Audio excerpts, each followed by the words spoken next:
Assalomu alaykum. Xo'sh, algoritm nima? Algoritm bu biror vazifani bajarishda qilinadigan qadamlar ketma-ketligi.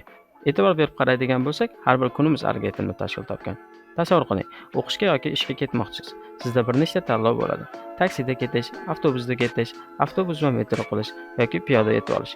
Ushbu usullarning har biri algoritm hisoblanadi.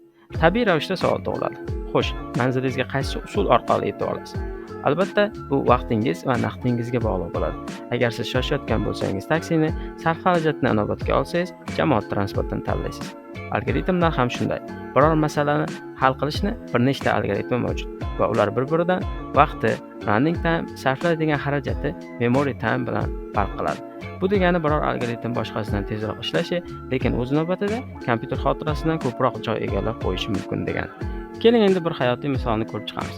Sizdan mijoz bitta dastur yaratib berishingizni so'ramoqda. Unga ko'ra dastur agar joriy yil kabisi yili bo'lsa, bu yil kabisi yili, aks holda bu yil kabisi yili emas degan xabarni chiqarish kerak. Masalani yechish uchun uni eng avvalo tushunib olishingiz kerak. Bizga nimalar noma'lum? Xo'sh, kabisi yili nima? Kabisi yilida fevral oyi 29 kundan iborat bo'ladi. Xo'sh, qaysi yilda fevral oyi 29 kundan iborat bo'lishi mumkin? Kalendarni qaraydigan bo'lsak, 2024, 2020, 2016-yillar, ya'ni to'rtga karali yillarda fevral 29 kundan iborat bo'lar ekan. Demak, hammasi ravshan, dastur algoritmi quyidagicha. Birinchi qadamda joriy yilni aniqlab olamiz, ikkinchi qadamda joriy yil to'rtga qoldiqsiz bo'linsa, bu yil kabisi yili, aks holda bu yil kabisi yili emas degan xabarni chiqaramiz. 100 soniya ichida algoritm nima degan savolga javob berishga harakat qildik. Salomat bo'lasiz.